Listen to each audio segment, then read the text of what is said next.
So my name is Liz Hosken, and I'm from South Africa, and I work with the Gaia Foundation.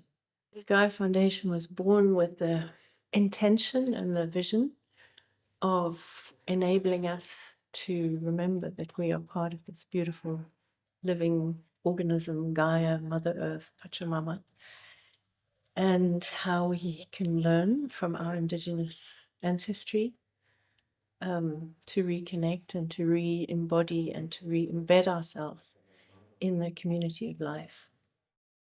Part of understanding the laws and the ways of Gaia is not having plans and programs that come from our minds, but really seeing what we're called to do. And so over the years, there's been different things have emerged that we then find ourselves involved with. But at the core, it started with our relationship with indigenous people in the Colombian Amazon, the Brazilian Amazon, where just life led us to work with indigenous people and their allies for many, many years, for a couple of decades. And that was really I feel it as our initiation into understanding and working with indigenous people and understanding how we as humans can live in such a way that we comply with the laws and the ways of Gaia and live in a life-enhancing way with the rest of the Earth community. I guess our challenge, I think, is how do we really think from a different place in ourselves? And we do that through cultivating our relationship with nature. So we really deeply feel it, because there's lots of ideas of reconnecting with nature, reconnecting with Mother Earth, but how do we really live it in such a way, as Indigenous people say, the law of how to live with the rest of the Earth community is written in the heart. And so cultivating our relationship with nature is for us the kind of root way out, the way of rerouting ourselves in our living embodied Gaia, and working with Indigenous people, accompanying them in what one of my great Indigenous teachers talks about, an affectionate alliance, the need for us to have intercultural alliances with those who are respectful of Indigenous communities, how we can work together for them to revive, in many cases, and strengthen their Indigenous ways so that they can be more resistant and resilient to the impact of the destructive forces of globalization. And so there's always threats, but with communities that are deeply connected to their cultural traditions of spiritual core and to their ancestral lands, that gives them the strength to resist and to build resilience. So of course this is with Indigenous communities, but I think we can learn from that everywhere, that some of our Indigenous ancestry in, for example, Europe is much further away. But Gaia is the name for the Earth Mother Goddess that the Greeks held. So it's in the European ancestry and also in the Indian ancestry with Gaia. So, you know, we have that in all different cultures, we have that understanding that Gaia, the earth, is our mother. So reconnecting with her through our different cultural ways, I think, is the core of our capacity to root ourselves and be able to resist the destructive forces, which is not easy, but it gives us more strength than if we're not connected to anything and we don't have a way that really is life enhancing to fight for and to build resilience around as a way to direct ourselves and really feel the alternative to the dominant system. I think, again, the understanding of emergence is really an important way for us. And so it is interesting to see how globally there's this revival of the feeling like at this gathering for reconnecting with place, for re-embedding ourselves in place. And for me, that's the foundation. And that helps us to reconnect with that deep indigeneity that is, in this case, in the UK, very far away. But again, the understanding of memory is not that it's in our heads, but that it's in the land. It's between us. It's around, and we can access that. But how do we work in a way and live in a way that we are really open to our relationship with the land, with our relatives of other species, and with the spirit of the land, with our ancestry? And the term ancestry in the westernized world is very hard to grasp. But we all have parents and grandparents, and it goes way back. We've got a whole kind of ancestry behind us that leads ultimately to all of the species of the earth and to the earth herself. So we can connect with that, but we need to make ourselves available to that.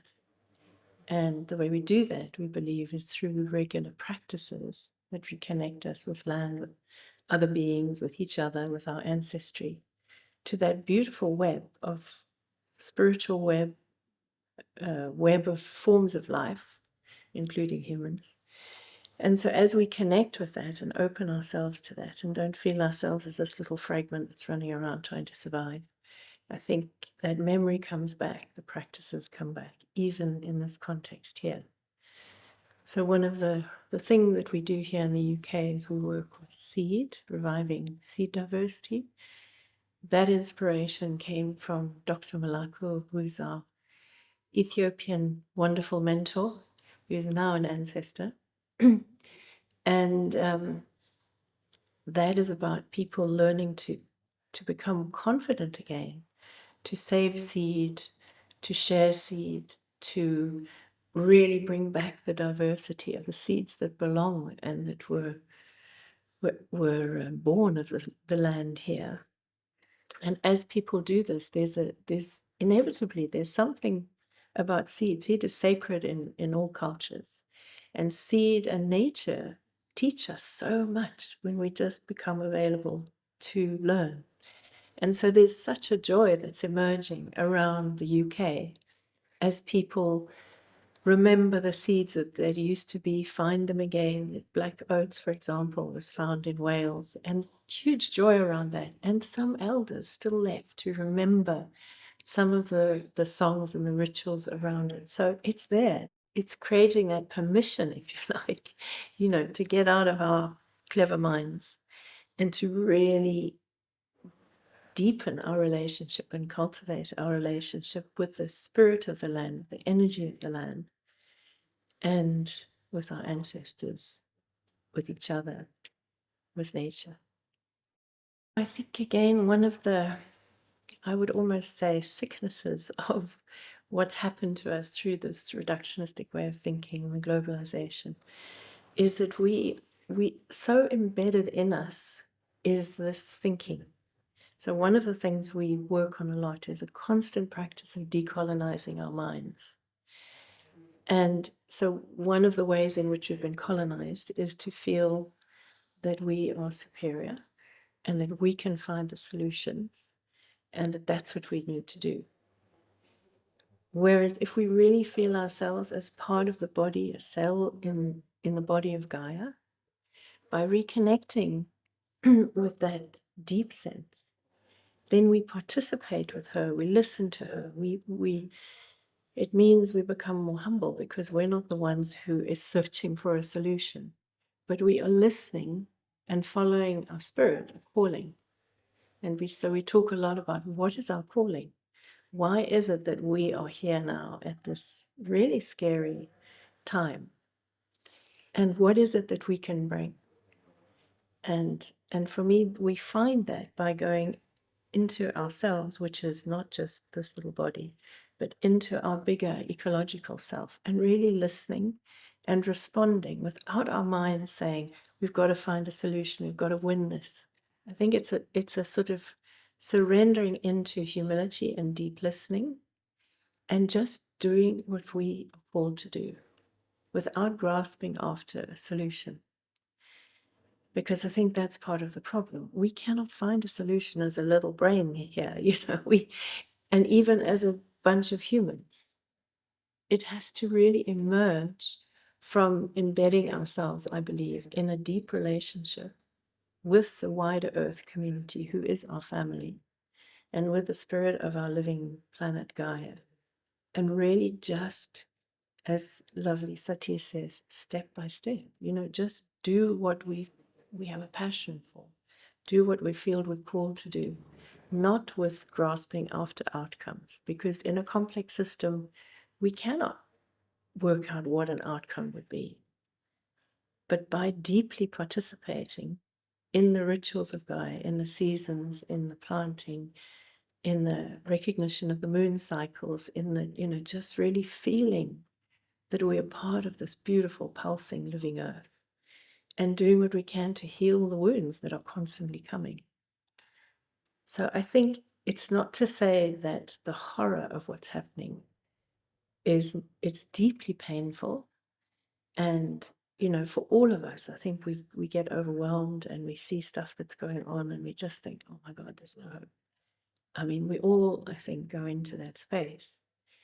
But then for me, the medicine is to reconnect with the life that is and to just recommit to doing what we can here and now in the moment and trusting that that's all we can do, is to do that thing we're called to do, which might mean, to be protesting. It might mean, it can be a whole lot of different things. But I think if it's really rooted in our regular practice of connecting with the life force, with this intelligence that is Gaia, that's what helps us to stay on track and to be healing cell in the body of Gaia.